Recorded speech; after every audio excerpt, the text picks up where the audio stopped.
الحمد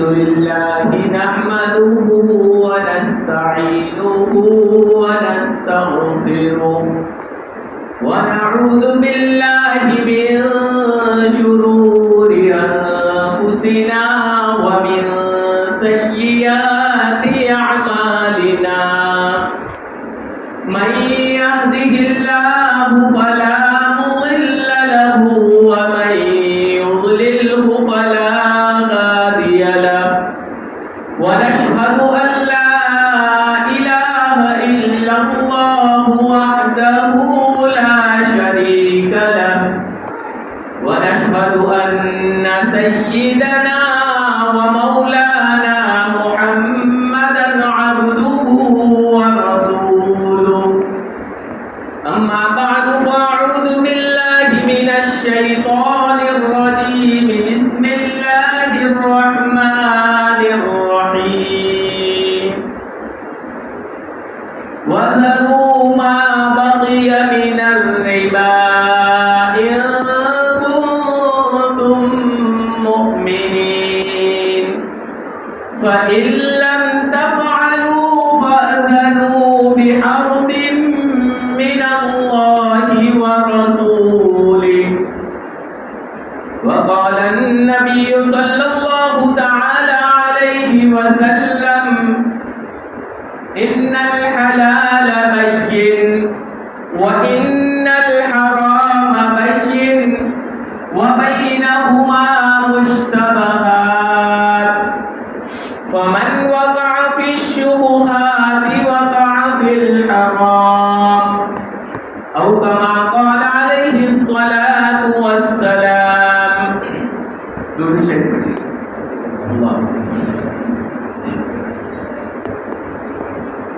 معزز بزرگوں، عزیز ساتھیوں، اللہ رب العالمین ہی کے فضل و کرم سے ہم یہاں اللہ اور اللہ کے رسول کی بات کو سنا رہے ہیں، سن رہے ہیں، اور یہاں پر حاضری کی اسی نے ہمیں توفیق دی کہ محض بہت بڑا اس کا کرم اور احسان ہے۔ عزیزو، آج جو آپ حضرات کے سامنے میں نے موضوع لیا ہے، دنیا میں اور خصوصاً ہمارے ملک کے اندر لوگوں میں ایک عام وبا پھیلی ہوئی ہے کہ کمائی کا مسئلہ، روزی کا مسئلہ، انسان بہت سے پریشان ہو جاتے ہیں، بلکہ اچھے سے اچھے لوگ بھی جو بظاہر مالدار نظر آتے ہیں وہ بھی شکایتیں کرتے ہیں کہ حضرت دعا فرما دیجئے، روزی کا مسئلہ ہے، پراپرٹی بہت ہے، ملتی نہیں ہے، کاروبار اٹک گیا ہے، پاس میں رقم نہیں ہے، طرح طرح سے پریشان۔ تو یہ پریشانیاں آخر کیوں آ رہی ہیں؟ مالی اعتبار سے، رزق کے اعتبار سے یہ پریشانیاں کیوں آ رہی ہے؟ آدمی کا ذہن فوراً اس طرح میرے کاروبار میں کوئی غلطی ہو رہی ہے، میرے یہاں پر کوئی مسٹیک ہو رہی ہے، یہ سوچے گا، لیکن یہ نہیں سوچے گا کہ میرے دین میں تو کوئی مسٹیک نہیں ہو رہی ہے، میں اپنے رب کو ناراض کر کے کون سا کاروبار نہیں چلا رہا تھا جس کی وجہ سے میرے کاروبار کی برکت کو چھین لیا گیا ہے۔ اس لیے کہ حلال مال اگرچہ تھوڑا ہوگا اس میں برکت ہوگی، اور حرام مال اگر آ گیا ساتھ میں تو ساری برکت اٹھا لی جائے۔ برکت کا یہ مطلب نہیں ہے کہ گھر میں 100 روپے رکھے ہو تو 200 ہو جائے،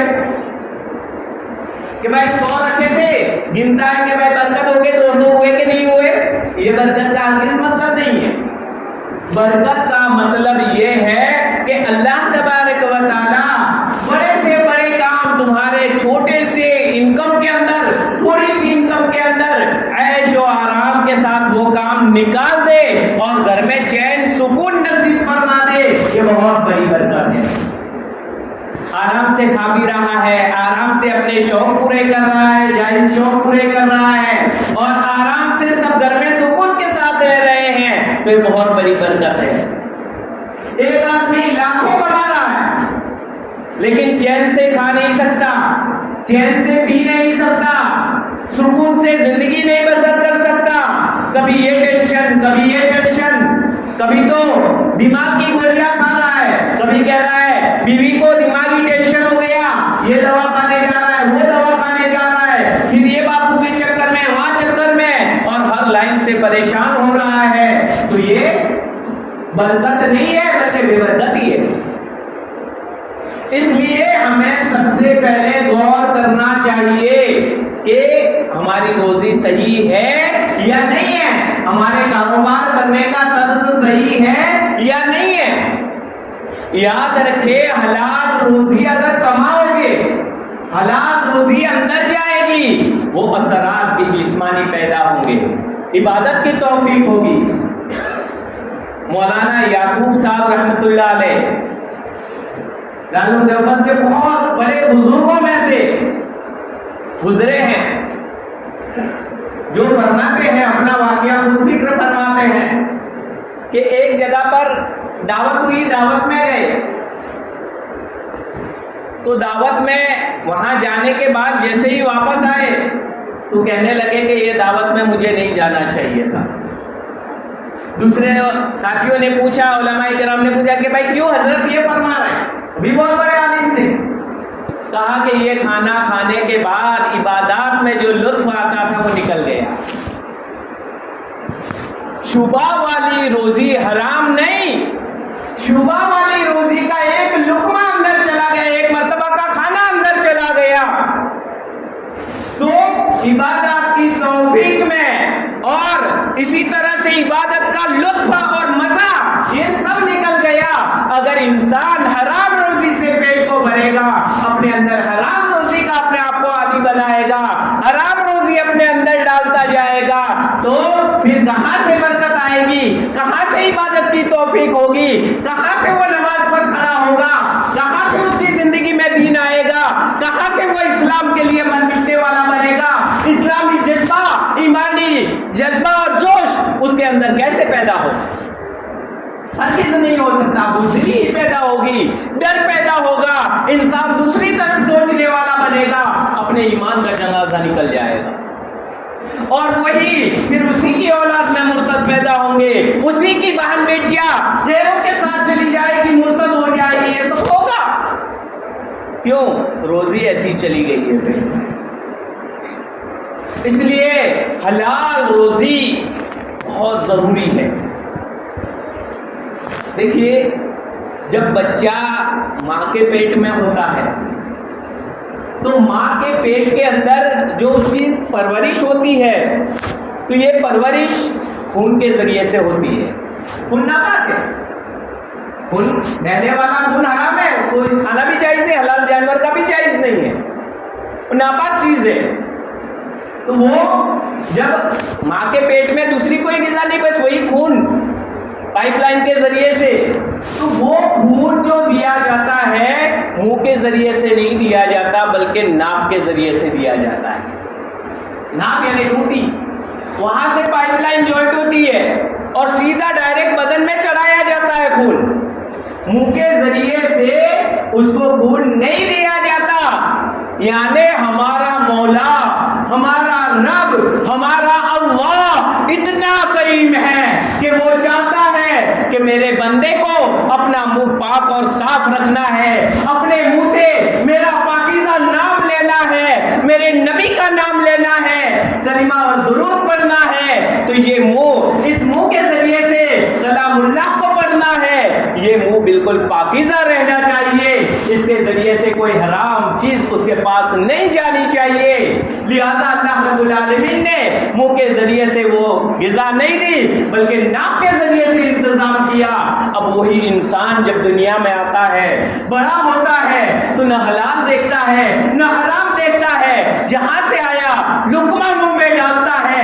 اے انسان، تیری غیرت کہاں چلی گئی کہ تیرا رب تو تیرا اکرام کر رہا ہے، ہمارا مولا تو ہمارا اکرام کر رہا ہے، اور ہم خود اپنی بے عزتی کروا رہے ہیں اور کہہ رہے نہیں ہمارا منہ اس قابل نہیں ہے، ہم تو حرام بھی کھائیں گے. کتنے بدترین ہو چکے آپ، کتنی بری چیز ہے یہ ہماری. اور ایک بات یاد رکھے، روزی تقدیر کی جو ہوتی ہے نا وہ مل کر رہتی ہے. قسمت میں جب بندہ پیدا ہوتا ہے تو اللہ تبارک و تعالیٰ فرشتے سے فرماتے لکھ، کیا لکھوں؟ تقدیر لکھ، اس کی عمر لکھو، کتنا زندہ رہے گا، اس کی روزی لکھو، کتنی روزی دی جائے گی۔ کہتے روزی باندھ دی ہے، ارے کسی کے باپ کی طاقت نہیں ہے روزی باندھ دے، اس لیے کہ اللہ تبارک و تعالیٰ نے جو تقدیر میں روزی لکھی ہے وہ آنے والی ہے، وہ آ کر ہی رہے گی۔ ہاں لکھا گیا ہے کہ بھائی اتنی روزی ملے گی اس کو، اب کس انداز سے ملے گی؟ اللہ تبارک و تعالیٰ نے بندے کو دنیا میں اختیار دیا ہے، حرام طریقے سے چاہے گا تو حرام طریقے سے ملے گی، اور حلال طریقے سے چاہے گا تو حلال طریقے سے ملے گی۔ حضرت علی رضی اللہ تعالیٰ عنہ کا ایک واقعہ ہے کہ حضرت علی رضی اللہ تعالیٰ عنہ کے زمانے میں حضرت علی رضی اللہ تعالیٰ عنہ کہیں سفر پہ جا رہے تھے، اپنی اونٹنی جس کی سونے کی نکیل تھی پکڑنے کے لیے ایک شخص کو کہا کہ پکڑو میں آ رہا ہوں، اس کو تھما دیا اور حفاظت کرنا تم، اس لیے میں آ رہا ہوں۔ اب حضرت علی رضی اللہ تعالیٰ عنہ اپنے کام سے گئے، اس کی نیت میں خیانت آ گئی، اور وہ سونے کی نکیل جو 2 دینار یعنی 2 سونے کے سکے کے برابر تھی، اس سے وہ نکیل نکالی اور چھپا دی۔ جب حضرت علی رضی اللہ تعالیٰ عنہ واپس آئے تو آنے کے بعد دیکھا کہ یہ نکیل نہیں ہے، جب تلاشی لی گئی تو اس کے پاس سے ملی۔ حضرت علی رضی اللہ تعالیٰ عنہ فرمانے لگے کہ یہ 2 دینار، یہ نکیل 2 دینار کی ہے، اور یہ 2 سونے کے سکے 2 دینار میں پاس میں لے کے آیا تھا کہ میں تجھے اجرت کے طور پر دینے والا تھا، یہی 2 دینار حلال طریقے سے میں تجھے اجرت کے لیے دینے والا تھا کہ تو نے میری اونٹنی پکڑی ہے، لے اس کے کرائے کے طور پر، اجرت کے طور پر یہ 2 سونے کے سکے میں تجھے دینے والا تھا، لیکن تیری قسمت ہی ایسی تھی کہ تو نے حلال سے پہلے حرام کے اندر ہاتھ ڈال دیا۔ تو جس انداز سے چاہو گے روزی ملے گی، حلال طریقے سے چاہو گے تو حلال طریقے سے، حرام طریقے سے چاہو گے تو حرام طریقے سے۔ اسی لیے اللہ کے نبی صلی اللہ علیہ وسلم فرماتے ہیں ان الحلال بین، کہ یقیناً حلال چیزیں بالکل واضح ہیں، بہت ساری چیزیں کہ بھائی یہ حلال، یہ حلال، یہ حلال، وان الحرام بین، اور بہت ساری حرام چیزیں بالکل واضح ہے کہ بھائی شراب پینا حرام، اسی طرح سے مردار کھانا حرام، تو یہ حرام چیزیں بھی بہت واضح ہے۔ وبینہما مشتبہات، اور ان کے درمیان میں کچھ شک و شبہ میں ڈالنے والی چیزیں ہیں، یعنی یہ شک ہوتا ہے یہ حلال ہے کہ حرام، حلال ہے کہ حرام، شبہ ہو رہا ہے۔ اللہ کے نبی صلی اللہ علیہ وسلم فرماتے ہیں ان الحلال بین وان الحرام بین وبینہما مشتبہات فمن وقع فی الشبہات وقع فی الحرام، جو مشتبہ چیزوں میں اگر پڑے گا تو ضرور حرام میں مبتلا ہوگا۔ اس لیے ان شک و شبہ والی چیزوں سے بھی بچو گے تب جا کر تم حرام سے بچ سکتے ہو، ورنہ حرام سے نہیں بچ سکو گے۔ تو شک و شبہ والی چیزوں سے بھی بچنا پڑے گا۔ پیارے آقا صلی اللہ علیہ وسلم اس کی بہترین مثال دے کے سمجھاتے ہیں، کالراعی یرا حول الحمى، جیسے چرواہا جو باڑے کے ارد گرد چراتا ہے، وہ کھیت ہوتے ہیں نا اس کے بارڈر، باڑ چاروں طرف ہوتی ہے، اس کے پاس چرانے والا چرواہا، تو ظاہری بات ہے کوئی نہ کوئی جانور اندر گھس جائے گا، اور نہیں گھسے گا تو اندر منہ مار کے بھی کچھ نہ کچھ کھا لے گا دوسرے کا۔ تو بس یہی اللہ تبارک و تعالیٰ کی حرام کردہ چیزیں، یہ اللہ تعالیٰ کی بارڈر ہے۔ اے میرے بندو سب کچھ کھاؤ پیو لیکن اس بارڈر کے اندر مت آنا، یہ میری بارڈر ہے حرام چیزوں کی، اس کے اندر منہ مت مارنا۔ اگر مشتبہ چیز یعنی کنارے پر بھی تم آؤ گے تو حرام میں ضرور مبتلا ہو جاؤ گے، اور اگر کوئی شخص حرام میں مبتلا ہو گیا تو پھر روز ایمان کی اور یہ دینی اعمال کی توفیق چلی جائے گی، اور رفتہ رفتہ اس کی نحوست سے کہیں ایمان نہ چلا جائے۔ بہت حرام کے اندر بہت نحوست ہے، جب انسان حرام کے اندر چلے گا تو چلتے چلتے بہت ہی زیادہ آگے بڑھ جاتا ہے، اور اس حرام میں آج تو ایک عجیب و غریب انداز سے بس سود. صاف قرآن سے ہر ایک آدمی جانتا ہے یہ تو مشتبہ چیز بھی نہیں ہے، بلکہ بالکل شک و شبہ سے بالا کر کہ بھائی سود بیاج حرام ہے، بالکل یہ حرام چیز اس کو بھی انسان استعمال کرتا ہے اور الگ الگ انداز سے. کہیں گے یہ تو بینک کا انٹرسٹ ہے، نفع ہے. ایک بات یاد رکھے، اگر شرعی اعتبار سے وہ سود ہے، اس کا نام چاہے تم نفع رکھ لو، وہ حلال نہیں ہو سکتا.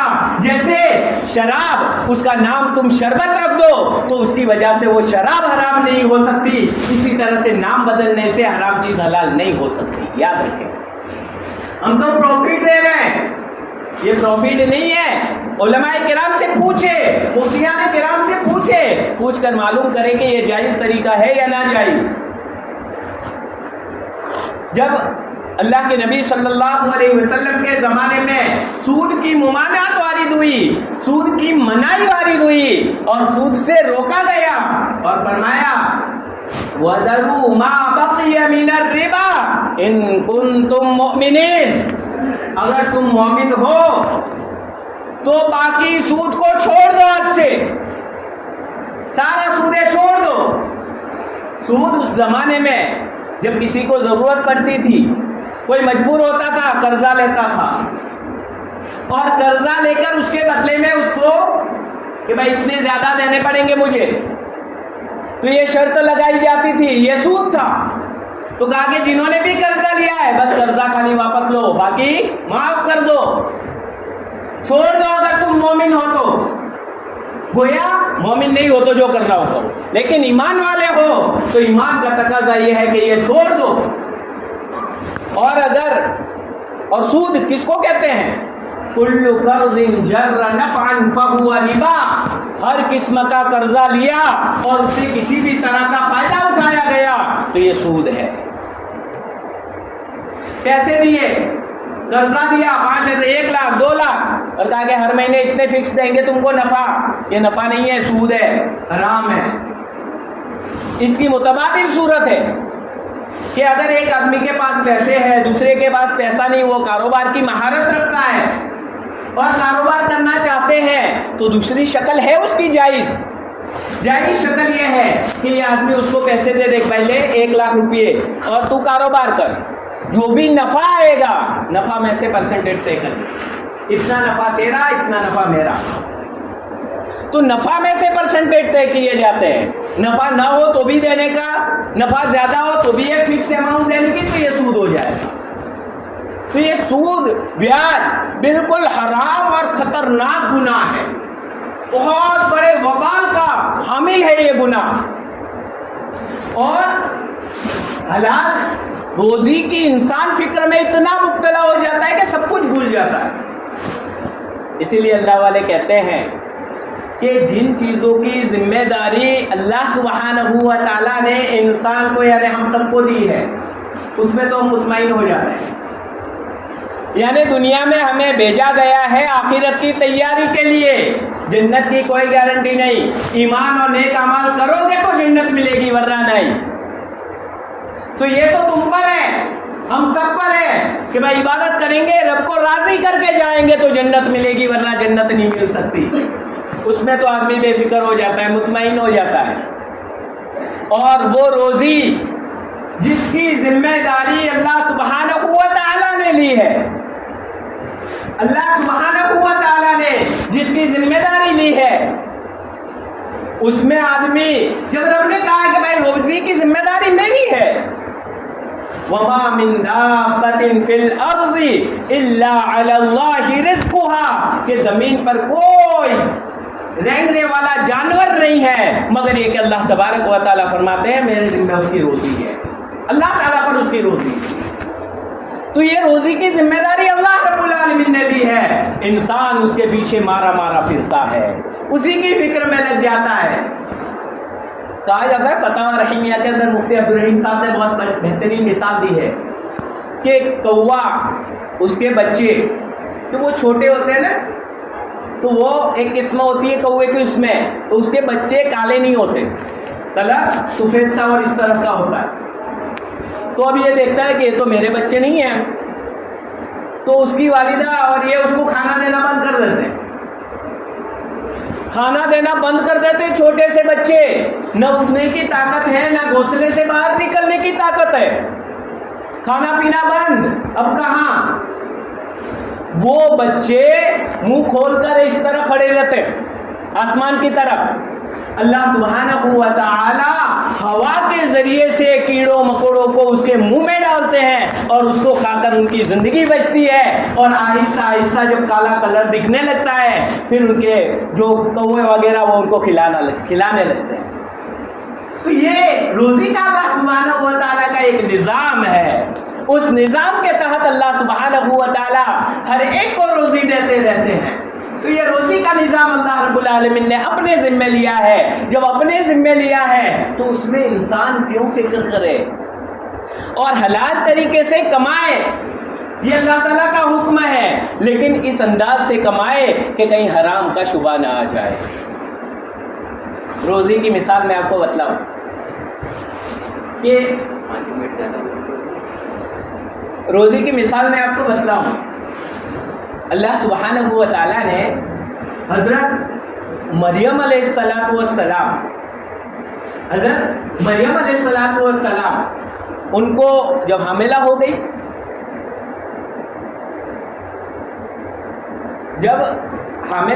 حمل سے ہو گئی تو حمل سے ہو جانے کی صورت میں جب ان کو حمل ٹھہر گیا تو ظاہری بات ہے کہ بغیر باپ کے عورت پاکیزہ ہو اور بغیر باپ کے حاملہ ہو جائے تو ایک شرم کا معاملہ ہے. بغیر باپ کے حضرت عیسیٰ علیہ السلام پیدا ہوئے تھے حضرت مریم علیہ السلام سے. تو یہ چلے گئے جنگل میں اور جنگل میں وہاں پر رہنے لگے کہ لوگ کیا کہیں گے اس ڈر سے.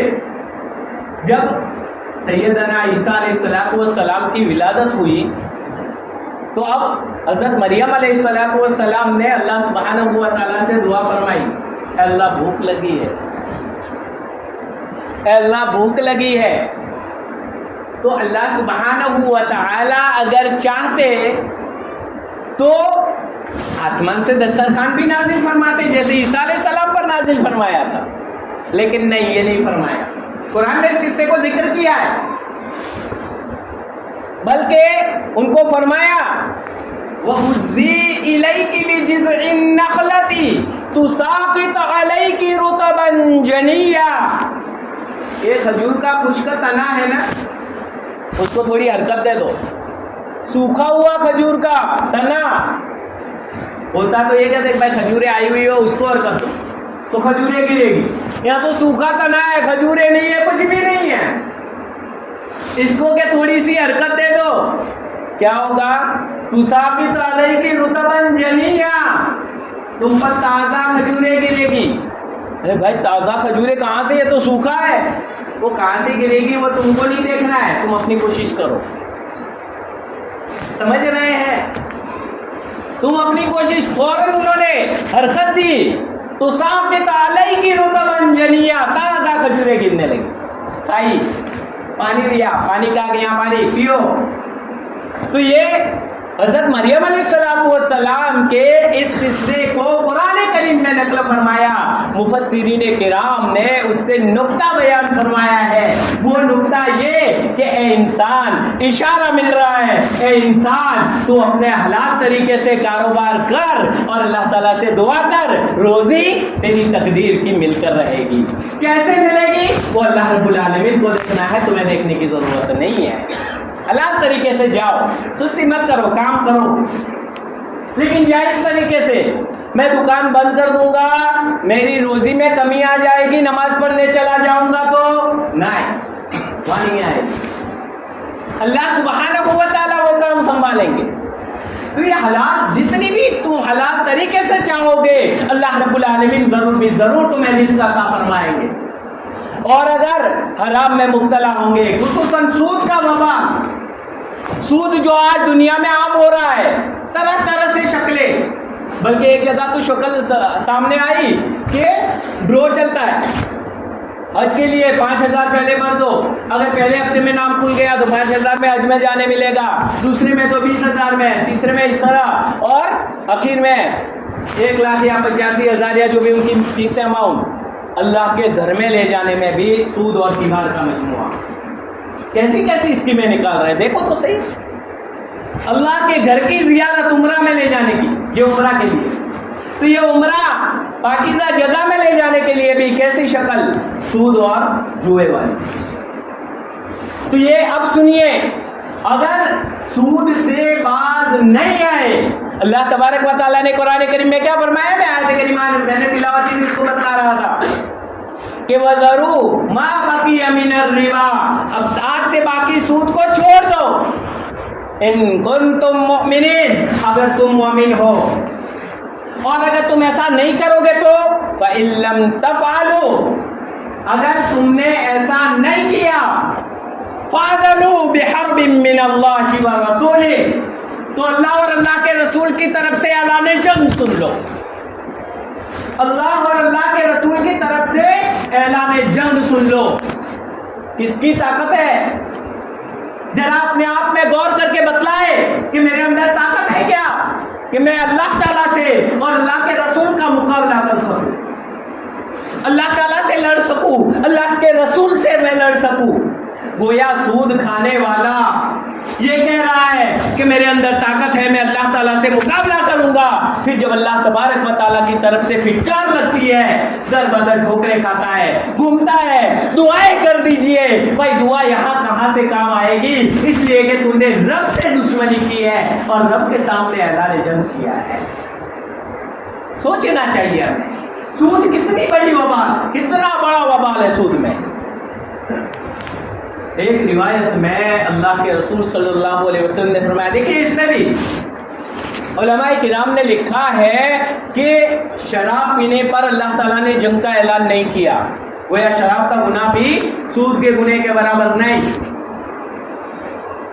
دوسرے گناہ بہت سارے، زنا کرنا، چوری کرنا، سب حرام ہے، لیکن اس پر بھی اللہ تبارک و تعالیٰ سے جنگ کا اعلان قرآن میں نہیں ہے.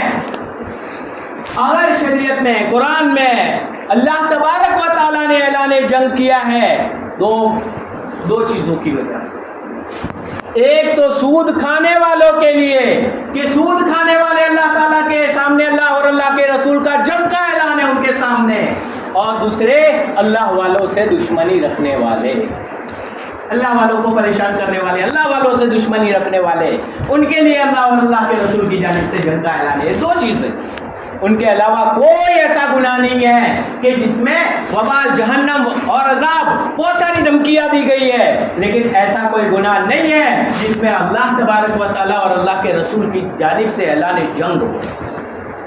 یہ سود کا گناہ اتنا خطرناک گناہ ہے کہ اس میں ڈائریکٹ اللہ اور اللہ کے رسول کی جانب سے اعلان جنگ ہے. ایک روایت کے اندر حضور اکرم صلی اللہ علیہ وسلم نے فرمایا کہ سود کا 1 درہم، 1 روپیہ آج کے دور میں سمجھ لو، وہ درہم چاندی کے سکے کو کہا جاتا ہے، اس زمانے میں وہ سکہ چلتا تھا. سود کا 1 درہم اپنی والدہ سے زنا کرنے کے برابر ہے. ادنا گناہ، یعنی سود کے اندر 1 درہم کھانا تو سود کے اندر 70 گنا، اور ان میں سب سے چھوٹا گناہ اپنی والدہ سے زنا کرنے کے برابر. یہ تو سب سے چھوٹا، تو بڑے گناہ کتنا ہو؟ اپنی والدہ جس نے پیدا کیا، کوئی اس کے بارے میں ایسی نیت کیا سوچ بھی نہیں سکتا ہے، کسی کو خیال میں نہیں آ سکتا ہے اپنی والدہ کے سامنے ایسا کرنے کا، اور اپنی والدہ کے ساتھ ایسا کرنے کا کوئی سوچ بھی نہیں سکتا، خیال بھی نہیں آ سکتا. سود کھانے کا گناہ اس سے بھی بڑا ہوا ہے. کتنا خطرناک ہے سود. اے مومنو، سود سے باز آ جاؤ. سود کی وجہ سے اللہ اور اللہ کے رسول کی طرف سے اعلان جنگ ہے. پھر اللہ تبارک و تعالیٰ کے عذاب نہیں آئیں گے تو کیا ہوگا؟ اور اللہ سبحانہ و تعالیٰ کا عذاب کئی طرح سے آتا ہے. اللہ سبحانہ و تعالیٰ چاہیں گے بارش کے ذریعے سے بھی عذاب آئے گا. یاد رکھے، پورا عالم اور پورے امتی ایک ساتھ ہلاک تو نہیں ہوں گے، اللہ کے نبی صلی اللہ علیہ وسلم کی دعا ہے، لیکن علاقہ وائز کبھی اس علاقے میں، کبھی یہاں پر، کبھی تو تیز بارش کے ذریعے سے عذاب آیا، کبھی بارش بند ہو کر قحط سالی کے ذریعے سے عذاب دے دیا، کبھی زلزلوں کی صورت میں عذاب دے دیا، کبھی مہنگائی کی صورت میں عذاب دے دیا، اور کبھی آپس میں دشمنوں کا رعب ڈال کر اور دوسروں سے پٹوا کر اللہ تبارک و تعالیٰ کا عذاب نازل ہوتا ہے۔ یہ اللہ تبارک و تعالیٰ کے طرح طرح کے عذاب ہے، جس طرح اللہ تعالیٰ چاہتے ہیں اپنا عذاب بھیج دیتے ہیں، اور اللہ اور اللہ کے رسول کے ساتھ اعلان جنگ کریں گے تو کیا ہوگا بھائی؟ اس لیے یہ جو وبال آ رہے ہیں، یہ جو پریشانی آ رہی ہے، اس کا بھی حل یہی ہے کہ گناہوں کو چھوڑ دے، اور خصوصاً یہ گناہ کہ جن کی وجہ سے اللہ اور اللہ کے رسول کے ساتھ اعلان جنگ ہے، یعنی سود کا گناہ بڑا خطرناک ہے۔ خیر وقت ہو گیا، اللہ رب العالمین سے دعا فرمائے اللہ رب العالمین ہمیں سود سے اور شبہ سود سے بھی، حرام کے شبے سے بھی بچنے کی توفیق عنایت فرمائے۔ وآخر الدعوانا الحمدللہ۔